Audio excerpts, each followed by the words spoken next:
नमस्कार, मैं हूं माधुरी और आप देख रहे हैं स्वामी न्यूज। और अब समाचार विस्तार से।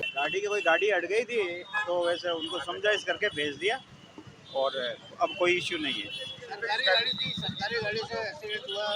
कई सरकारी गाड़ी निकल रही थी, पास से दूसरी गाड़ी निकल रही थी, टच हो गई, बस कोई इश्यू नहीं।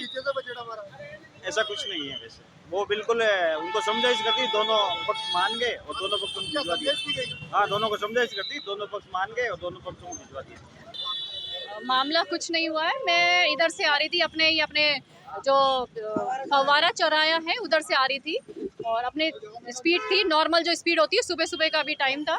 ये आप वैन देख रहे हैं, ये वाली, ये इनकी ये पुलिस कंट्रोल रूम की वैन है, पूरी डैमेज्ड है।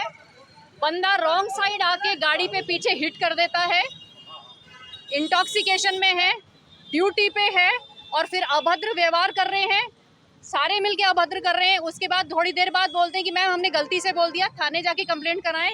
जो उस गाड़ी की भरपाई कौन करेगा, आप मुझे ये बताइए, क्योंकि ये सरकारी वाहन है, इसलिए पब्लिक परेशान होगी। जब आप लोग चालान काटते हैं तब तो आप 1 मिनट नहीं रुकते हैं, और किसी का जो नुकसान हुआ है वो कौन भरपाई करेगी, वो जनता करेगी, मुझे आप बताइए। और अभी भी वो बिल्कुल लापरवाही है, रॉन्ग साइड बंदा आ रहा है और फिर ये सारे मिलके कवर अप कर रहे हैं कि आप गलत है मैडम। कैसे भाई, आप ये देखो 2 घंटे हो गए मुझे, आप टाइम देखें, 10:30 बज रहे हैं। कौन सी जगह पर हुआ है? ये वो जो गाड़ी जहाँ खड़ी है वहीं पे हुआ है, आप देखें पीछे। मैं तो यूँ निकल रही हूँ और अब ये इस गाड़ी, ये देखिए हालत देखो आप, गाड़ी की हालत। अब पीछे का बम्पर आप देखिए, आप देख लीजिए। आपका नाम बताइए। मेरा नाम, देखिए मेरी बात सुने, मेरा जो भी नाम है, मैं एक सामाजिक हूँ इंसान। ये किसी के साथ भी हो सकता है, मेरे साथ भी हुआ, कल को आपके साथ भी हो सकता है। मेरा यही है, जो इन्होंने गलती करी है वो इसकी भरपाई करे। अगर ये भरपाई नहीं करेगा तो फिर दोगे? हाँ, बिल्कुल देंगे। वो करेंगे, वो बिल्कुल करेंगे। लेकिन ये कि जो चीज़ हम करना चाहते हैं ना, मुझे ना इनसे शिकायत है, लेकिन आपकी गलती माने आप, और महिलाओं से खासकर अभद्र व्यवहार नहीं करेंगे। आज भारतीय जनता पार्टी शहर जिला अजमेर के अनुसूचित जाति मोर्चा के हमारे अध्यक्ष श्री मुकेश जी खींची द्वारा और पार्टी के समस्त पदाधिकारियों के माध्यम से हमने एक प्राथमिकी सूचना रिपोर्ट FIR कांग्रेस के नेता श्री राहुल गांधी के विरुद्ध थाना कोतवाली में दर्ज कराई है। और ये FIR दर्ज कराने की आवश्यकता हमें इसलिए पड़ी कि जिस प्रकार से शुरू से हमने देखा है कि कांग्रेस के नेता इस देश को लेकर के, इस राष्ट्र को लेकर के जिस प्रकार से विश्व वमन करते हैं, और विशेष रूप से राहुल गांधी जी जो कांग्रेस के नेता है और सदन के अंदर प्रतिपक्ष के नेता है, वो विदेश में जाकर के सदैव से भारत के और इस देश के खिलाफ हमेशा से भ्रामक और झूठ बातें बोल करके इस देश की छवि को धूमिल करने का प्रयास उन्होंने किया है। अभी विगत दिनों जब अमेरिका गए तो अमेरिका जाकर के उन्होंने जिस प्रकार से वहाँ पर हमारा जो चीन देश है उसकी बढ़ाई करते हुए, उसकी प्रशंसा करते हुए और भारत के स्किल्स पर, प्रतिभाओं पर उन्होंने प्रश्न चिन्ह लगाया और कहा कि भारत के अंदर प्रतिभाओं को सम्मान नहीं मिलता। और जिस प्रकार से उन्होंने कहा, मैं उनको बताना चाहूँगा कि जब कांग्रेस की सरकार थी तो केवल 17,000 करोड़ इस देश से जो है निर्यात का मूल्यांकन था। वर्तमान में इस देश के अंदर 75,000 करोड़ का निर्यात इस देश के माध्यम से होता है। मुझे शायद जानकारी नहीं है, लेकिन उन्होंने वो बात वहाँ पर झूठी जाकर के बोली। जिस प्रकार से उन्होंने वहाँ जाकर के हमारे संविधान के प्रदत्त जो आरक्षण हमारे अनुसूचित जाति जनजाति के बंधुओं और OBC वालों को मिला हुआ है, सदैव से भारतीय जनता पार्टी की और वर्तमान के अंदर भी जिस प्रकार से मोदी जी ने, हमारे देश के प्रधानमंत्री, उन्होंने स्पष्ट रूप से कहा कि किसी भी प्रकार से संविधान के तहत प्रदत्त आरक्षण के साथ छेड़छाड़ नहीं किया जाएगा। लेकिन राहुल गांधी जी विदेश में, अमेरिका जाकर के ये बात कहते हैं कि यदि सबको समान अवसर मिला तो हम आरक्षण खत्म कर देंगे। यानी कुल मिलाकर के संविधान के साथ संविधान की हत्या करने का जो एक बयान वहाँ पर उन्होंने दिया, निश्चित रूप से एक ऑफेंस की श्रेणी में आता है। इसी प्रकार से उन्होंने हमारे सिख धर्म के जो बंधु हैं उन पर एक बहुत बड़ा सवालिया प्रश्न लगा दिया कि उन्होंने वहाँ पर जाकर के टेक्सास के अंदर बच्चों के साथ यूनिवर्सिटी के अंदर ये बात कही और वहाँ कहा कि भारत के अंदर सिख समाज के लोगों को पगड़ी और कड़ा पहनने की अनुमति नहीं है, उनको अनुमति लेनी पड़ती है। जबकि इस देश में हमारे बीच में हमारे अल्पसंख्यक मोर्चा के तेजपाल जी सानी आपके सामने खड़े हैं, पगड़ी भी धारण किए हुए और कड़ा भी धारण किए हुए। इस देश के अंदर सदैव सभी धर्मों का सम्मान हम करते आए हैं, लेकिन उन्होंने इस देश के इन धर्मों का वहाँ पर जाकर के अनादर किया, उन पर प्रश्न चिन्ह लगाया। और इसी प्रकार से वहाँ जाकर के उन्होंने जो है भारत के जो विरोधी सांसद है इल्हान उमर, उनके साथ वहाँ पर जाकर के जिन्होंने वहाँ पर उनसे वार्ता की, उनसे भेंट की, ये वो सांसद अमेरिका के जिन्होंने सीनेट के अंदर जब मोदी जी का भाषण था तो उसका बहिष्कार किया। उन्होंने धारा 370 और खालिस्तान और पीओके को अलग देश बनाने की मांग की। ऐसे सांसद इल्हान उमर के साथ वो जाकर के भेंट करते हैं। यानी कुल मिलाकर के इस राष्ट्र के जो विरोधी लोग हैं उनको प्रश्रय देने का काम, इस देश के अंदर अलग से खालिस्तान और अलग से पाकिस्तान के बनाने की जो शह देने वाले लोग हैं उनके साथ वो जाकर के मित्रता और भेंट करते हैं। तो निश्चित रूप से सब जो चीज़ें हैं उनके कृत्य हैं ये राष्ट्रद्रोह की संज्ञा में आते हैं।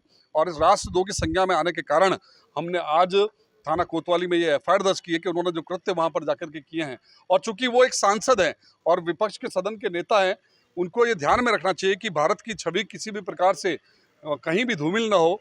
और सांसद की शपथ के तौर पर जब उन्होंने इस बात की शपथ ली थी इस देश के और इस राष्ट्र के सदैव वो हित की बात करेंगे, वो जाकर के उन्होंने वहाँ विदेश में उसका उल्लंघन किया, यानी उस शपथ को भी उन्होंने तोड़ा है, वो भी अपराध की श्रेणी में आता है। इसके नाते हम सब कार्यकर्ताओं ने और हमारे अनुसूचित जाति के मोर्चे ने आज यहाँ पर एफआईआर दर्ज कराई है और मांग की है कि ये मुकदमा दर्ज करके उनके खिलाफ कार्रवाई की। क्या मामला है?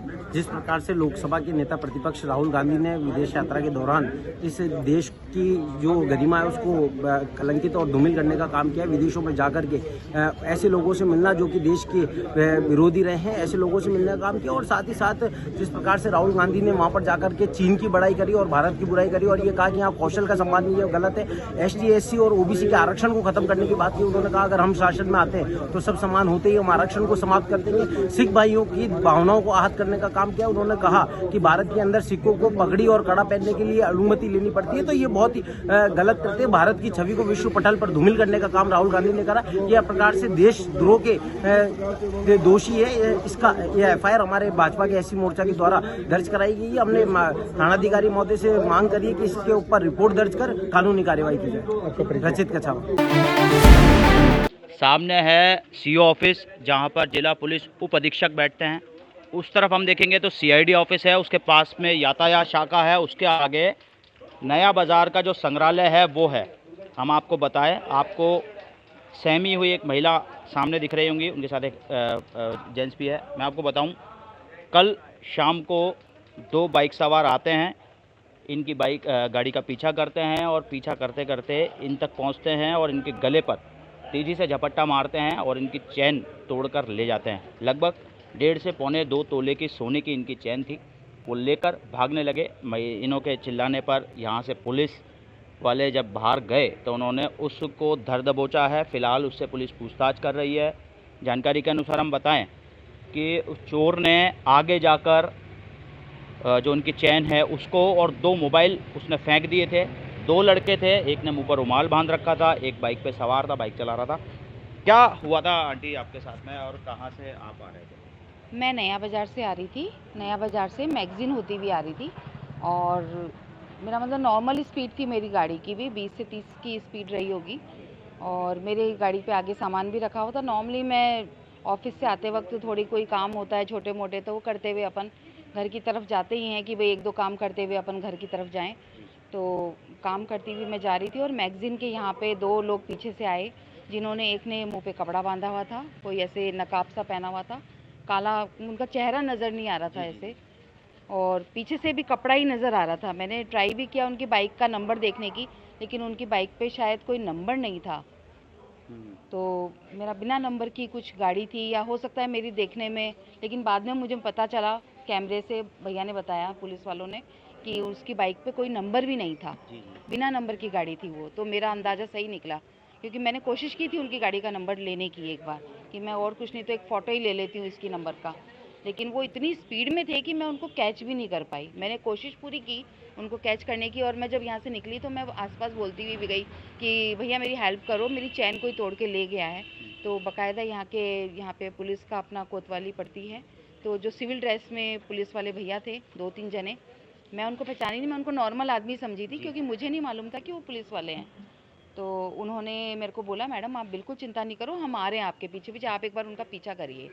तो मैं बाहर तक गई, लेकिन वो इतनी स्पीड में थी कि मैं उनके आगे जा नहीं पाई, क्योंकि सड़कें भी आपको मालूम है क्या कंडीशन है, कि मैं उतनी स्पीड गाड़ी की दे नहीं पाई, बीइंग अ लेडी, और फिर मेरे पास आगे सामान भी था। तो फिर बाद में तो मैंने आके यहाँ पे बाहर मेरे को एक पुलिस वाले भैया मिल गए थे यूनिफॉर्म में, कोतवाली के बाहर ही, मेरा मतलब ये जो मैगजीन का गेट है ना, ये यहाँ पे, हाँ मेन गेट के वहाँ। तो फिर मैंने रुक के अपनी गाड़ी को रोक के और उन्हें बोला कि भैया मेरी चैन कोई तोड़ के ले गया है और 2 जने बाइक पे इस रास्ते पे गए हैं इधर की साइड, तो आप थोड़ा सा देखिए, मेरे से गाड़ी नहीं चलाई जा रही है इतनी, तो आप प्लीज़ मेरी हेल्प करिए। तो उन्होंने भैया ने मुझे कोऑपरेट करते हुए कहा मैडम आप चिंता मत करिए, आप कोतवाली जाइए, हम उन लोगों के पीछे लगाते हैं 2 जनों को। उन्होंने 2-3 जनों को भेजा भी उसके पीछे, और मैंने आके यहाँ पे अपनी रिपोर्ट लिखाई और इन लोगों ने मुझे पूरा आश्वासन दिया कि मैडम आप चिंता मत करिए, आपकी चैन आपको सुबह तक मिल जाएगी, हम लोग पूरी वो करते हैं। फिर उन्होंने कैमरों के थ्रू उन आदमियों को धर दबोचा। रात को 1:30 बजे करीब मेरे पास कॉल आया था और उन्होंने कहा कि आप कोतवाली आ जाइए, तो मैं यहाँ आई हूँ। और आपके आके साथ जब ये कल घटना हुई तो क्या समय हो रहा था लगभग? अप्रॉक्सीमेट 7:15 से 7:30 का बीच का टाइम था। क्या कहना चाहोगे पुलिस थाने? नहीं, इन्होंने मुझे बहुत कोऑपरेट किया, सभी लोगों ने मुझे बहुत कोऑपरेट किया, एक आदमी ने मुझे बहुत कोऑपरेशन दिया। जैसी जो और दूसरी महिलाएं हैं जो ऐसे अपने घर के मैं कामों से पैदल या फिर गाड़ियों पर जाती है, तो उनको क्या मैसेज देना चाहोगे? भाई मैं उनको यही देना चाहूँगी कि घबराने की ज़रूरत नहीं है। अगर कुछ भी ऐसी वारदात होती है तो आप घबराइए नहीं, आप कोई भी आसपास का जो थाना है वहाँ पे जाके अपनी रिपोर्ट दर्ज कराइए और ज़रूर आपके लिए कुछ ना कुछ करेंगे। तो आभास हुआ था कि आपको पहले कि भाई आपका पीछा कर नहीं नहीं, मेरे को कोई आभास नहीं, कोई भी आभास नहीं, मेरे को बिल्कुल कोई आभास नहीं है ना। मेरा नाम स्नेहा अग्रवाल है। ठीक है, स्नेहा जी हैं जिनके साथ ये वारदात हुई थी। हम आपको बताएं जैसा जी उन्होंने महिलाओं को जागरूक करने के लिए भी बात बताई, क्योंकि लगभग ज़्यादा से ज़्यादा जो महिलाएं होती हैं उन्हीं के साथ चैन स्नैचिंग की वारदातें होती है, मंगलसूत्र की वारदातें होती हैं, या फिर जैसे गले में किसी ने मांगलिया पहन रखा, इस तरीके की जो महिलाओं के पहनने की जो वस्तुएं होती हैं, आभूषण होते हैं, उनके साथ ऐसी वारदातें ज़्यादा होती है। तो हम आपसे निवेदन करते हैं जब भी आप कहीं पर भी सड़कों पर या गाड़ी पर कहीं पर भी मोहल्ले, कॉलोनी, रिश्तेदार, परिवार वालों के कहीं पर भी आप जाएँ और आपको लगता है आपके आगे पीछे से कोई इस तरीके की गाड़ी निकली है, तो आप तुरंत प्रभाव से 100 नंबर पे फ़ोन करके पुलिस को इसकी सूचना दे सकते हैं, या फिर आपके आसपास में कोई भी थाना चौकी हो तो पुलिस को तुरंत सूचना देंगे तो तुरंत प्रभाव से कार्रवाई होगी। इन्होंने स्नेहलता जी ने बहुत हिम्मत दिखाई, जब इनके साथ चैन स्नैचिंग की वारदात हुई, इन्होंने तुरंत प्रभाव से वहीं के वहीं कुछ समय बाद ही पुलिस से हेल्प मांगी, और पुलिस हेल्प मांगने के बाद ये हुआ कि पुलिस ने तुरंत तत्परता से कार्रवाई दिखाते हुए दोनों चैन स्नैचरों को, दोनों बाइकरों को धर दबोचा है। कुछ देर बाद जो कोतवाली थाना पुलिस है उनसे दोनों लड़कों से सारी जो वारदातें हैं वो उगलवाएंगी, और उगलवाने के बाद में मीडिया के सामने शो करेगी, तो वो तस्वीरें भी हम आपको दिखाएंगे।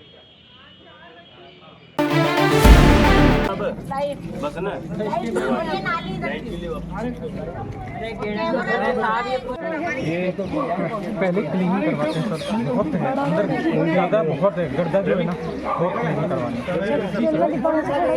1-1 फीट के आसपास सर बात तो है, लंबाई कर लें।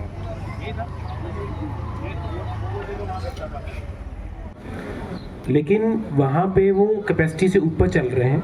हमने अभी हमारे एमएलए साहब ने एक फंड देके एक गौशाला नई तैयार कर रहे हैं, उम्मीद है कि अगले 15 तारीख तक वो तैयार हो जाएगी। तो कैंट बोर्ड अपने खर्चे से जितने भी आवारा जानवर हैं उसको वहाँ भेजने की तैयारी कर रहा है। तो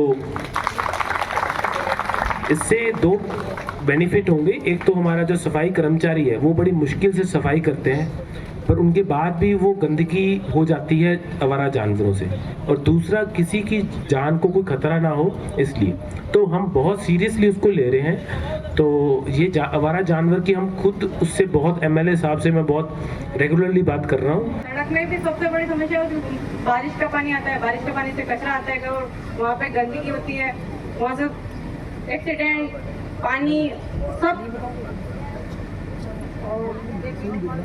गंदा पानी में आता है। वहाँ पे पब्लिक टॉयलेट का इशू है। हमारे यहाँ सड़क बहुत पुरानी है, इसको ठीक करा दीजिए। हमारे यहाँ गंदा पानी आता है, इसको देखिए। जो जो ऐसी समस्या है, हम ये जन संवाद में वैसी समस्या को डील करने के लिए बैठे। और ये जनरली क्या होता है कि अधिकारी आता है, जन संवाद होता है, फोटो चल जाता है, अखबार में आ जाता है और लोगों को भी लगता है ये, पर मैं वैसा फितरत का अधिकारी नहीं हूँ। स्ट्रीट लाइट का इशू आपने बनाया, गणेश चौराहे के पास रोड की समस्या बताई गई है। यूरिनल यहाँ बनाने की बात करी गई, पलसानिया रोड की समस्या जो कि हम सर्वे कराएंगे। मुकेरिया मोहल्ला के पास पानी की समस्या बारिश के बाद आ जाती है, तो उसको मैं अभी जाके व्यक्तिगत तौर पे देखता हूँ। काली माई के ऊपर डस्टबिन का कुछ आपने बताया है, उसका भी देखते हैं। काली माई रोड के पास पानी की समस्या जहाँ पे लीकेज आप कह रहे हो इसी रोड पे, तो उसका देखते हैं। और बाबू मोहल्ला में पब्लिक टॉयलेट का समस्या है। महादेव मोहल्ला की टॉयलेट को 2-2 करके रिड्यूस करना है। तेली मोहल्ला में सामुदायिक भवन की रिपेयर का एक बताया गया है। मच्छी मोहल्ला में गड्ढे की समस्या बताई गई है। नेताजी रोड को उसकी कुछ समस्या, उसको मैं सिर्फ रिपेयर करा सकता हूँ, उसको सीसी नहीं बन पाएगी। कुमार मोहल्ला की गली गणेश चौराहा पे भी 2+2 टॉयलेट की बात आपको बोला मैंने। सरस्वती स्कूल के सामने ब्लॉक टाइल। तेली मोहल्ला में का गली का इशू है। कार मोहल्ला में पानी जम जाता है, उसमें रिपेयर जो भी होगा। तो ये मेरे को लगता है प्रमुख समस्या जो मैंने नोट करी हैं, आपने ये ही बताई हैं। आप इससे कुछ, और उसके बाद अभी मैं जा रहा हूँ, आप लोग भी साथ दीजिए। ऐसा ना हो कि आप समस्या बता दें और आपको 2 कदम चलने के लिए हम बोलें तो आप वो भी न चल पाए। तो आपसे अनुरोध है कि आप हमारे साथ चलें, आपको भी समस्या जमीनी हकीकत पे पता लगेगी और तुरंत हम आपको जो बोलेंगे, मैं सारा स्टाफ साथ लेके चल रहा हूँ। वो स्टाफ जो बोलेगा कि सर हो पाएगा नहीं हो पाएगा क्या, और जो मैं बोलता हूँ वो मैं करता हूँ। आप में से पटेल गार्डन कोई जाता है? पटेल गार्डन कैसा बन रहा है बाबूजी? हो रहा है ना? Framji garden, Patel garden, DAV school. पटवारी दाताराम, तहसील नशीराबाद। प्रदेश अध्यक्ष पटवार संघ के आह्वान पर धरना प्रदर्शन किया जा रहा है पटवा गिरदावल ऐप में प्रॉपर संशोधन के लिए, और ये धरना तब तक जारी रहेगा जब तक प्रॉपर संशोधन ना हो जाए। जिला पुलिस अधीक्षक अजमेर देवेंद्र कुमार बिश्नोई के निर्देशन और अतिरिक्त पुलिस अधीक्षक ग्रामीण दीपक कुमार, वृत्ताधिकारी व्रत ग्रामीण जिला अजमेर रामचंद्र चौधरी के सुपरविजन में 20 सितंबर को थानाधिकारी राकेश यादव के नेतृत्व में पुष्कर थाने की गठित टीम द्वारा दौरान गश्त व निगरानी बदमाशन के पानी की टंकी के पास मेला मैदान पुष्कर के पास एक व्यक्ति खड़ा दिखाई दिया, जिसके हाथ में एक काले रंग की थैली थी, जो बावर्दी पुलिस जाब्ते को देखकर घबरा गया व भागने की कोशिश करने लगा। जिस पर संदेह होने पर थानाधिकारी राकेश यादव जाब्ते के साथ उक्त व्यक्ति को रोका व नाम पता पूछा। हाथ में रखी थैली के बारे में पूछताछ की तो उक्त व्यक्ति घबरा गया, जिसकी तलाशी ली। नाम पूछने पर अपना नाम लक्ष्मण पुत्र कालूराम, जाति सांसी, निवासी देवनगर रोड पुष्कर बताया। थैली में गांजा होना बताया गया, जिस पर एनडीपीएस एक्ट के प्रावधानों व भारतीय न्याय संहिता की धारा की पालना करते हुए लाइव वीडियोग्राफी करते हुए उक्त लक्ष्मण के पास कोई वैध लाइसेंस परमिट नहीं होने पर अवैध मादक पदार्थ गांजे को जब्त कर आरोपी लक्ष्मण को गिरफ्तार कर लिया।